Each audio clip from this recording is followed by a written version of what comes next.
Hey everyone, it's me again, Crazy Steve.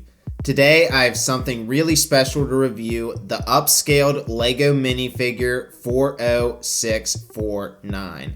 This giant minifigure was gifted to me by my mom.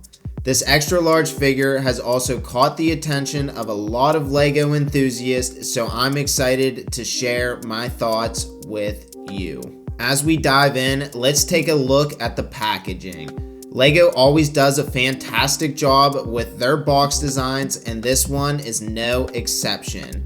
What we can see by glancing over the box is it's set number 40649 and comes in at 654 pieces. You'll also see the ages LEGO believes this set is good for, and that is anyone over the age of 10 years old. On the front of the box is a larger minifigure compared to a normal sized minifigure. Do not be fooled into thinking the figure is the same size as this one on the box, as it is a little bit smaller. On the back of the box, we get more images. One showcases the hidden feature in this set, that being an identical looking smaller minifigure controlling the upscaled figure. Now, let's open it up and see what we've got inside. Inside the box, you will find 5 individually numbered bags containing pieces to build this set. Bag 1 contains more pieces than the others, which are meant to be built into the torso of the build, which is where all the future bags will connect to. Bag 2 has the pieces meant for the legs of the build, with the majority of the pieces being blue. These simply connect onto the torso previously built from Bag 1. Bag 3 moves us up to the arms, containing a lot of red pieces with a splash of yellow ones meant to represent the figure's hands. Bag 4, like the previous ones, contains elements meant to attach to the torso again, this time being the figure's head. They are in other bags as well, but some of the pieces here are wacky colors, though they get hidden ultimately in the end whenever the build is complete. Bag 5 is, as you could have guessed by now, contains all the pieces for the figure's blue hat, where our smaller minifigure sits to operate the upscaled one. That's everything in the box. Now let me share my thoughts on building it. The build process was surprisingly enjoyable. Even though it's just one large piece, the assembly is well designed and I appreciate the attention to detail. It's a straightforward build, making it suitable for almost anyone in my opinion. How the build process goes is you start with Bag 1 building the outer shell of the torso. Within that shell goes the guts of the build, which is 2 identical assemblies, which within are 3 gears on each side, 2 of which are mounted using friction axle pins. Once we close the shell around the guts, we are left with our very iconic minifigure torso shape, which leads us into building the hips. There's nothing too exciting happening with the hips except Technic joints and balls that help create structure. Construction of the legs is simple, with them being a column of bricks with a hollow core. You then attach both legs to the build and complete the arm build, which is simple again.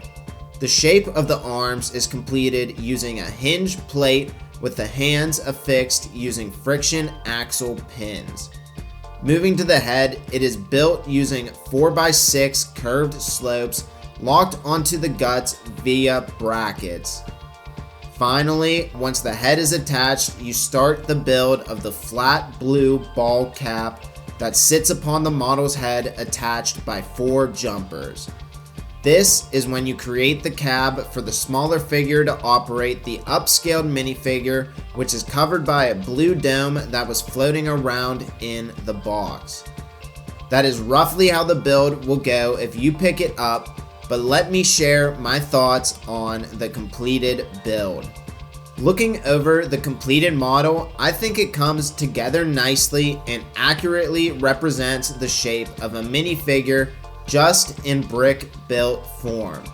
My only complaints with the look of the model would be the brim of the flat blue ball cap, which looks rather large sitting upon its head. The motion of the legs is accurate to an actual minifigure's range of motion and allows you to pose the model either sitting or standing. They do have some friction to them, but not a lot, so it may be hard to pose the model in more of a running position if you had wanted to do that. Our model's arms have substantially more friction to them on both the shoulder and the wrist. This is how the legs should be, in my opinion, since this extra friction allows us to pose the model's arms in pretty much any way we want with them staying there. Looking up the model, the head looks accurate with a nice roundness to it. Whenever you turn the head, there is a slight ratchet to it that is nice, allowing it to stay in a position much like the arms. Again, the brim of the hat could have been done better, though everything else about it is pretty good. There is a certain adorability of the cap inside the hat, meant for the operator, although being adorable is all it does. That blue dome on top is attached using a ratchet hinge, so you will never have to worry about it closing or opening accidentally on you. One concern with larger LEGO models is often the stability and durability of the pieces. I'm happy to report that overall, the upscaled minifigure feels sturdy and the quality of materials used is on par with LEGO's high standards. So what's the final verdict? The upscaled LEGO minifigure 40649 should be a welcome addition to almost any LEGO enthusiast collection. I say almost for a reason. It does capture the essence of the classic minifigure in a larger than life form, though I have to say that the end result is quite a bit smaller than what's displayed on the box, so that's a little bit disappointing. Although it was a quick and fun build, I'm hesitant to recommend it fully. At 654 pieces, most of them are very common. I certainly would not buy it to part out.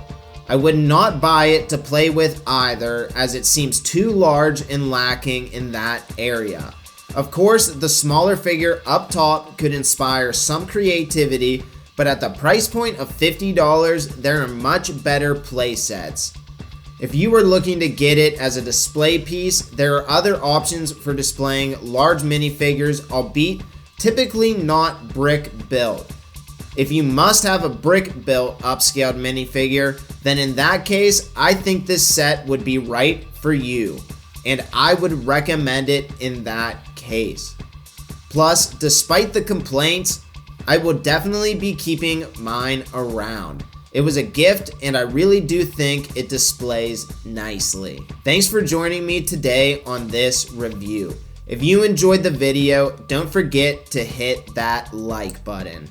Leave a comment with your thoughts and subscribe for more LEGO content from this channel. Until next time, happy building, and remember, stay crazy, everyone.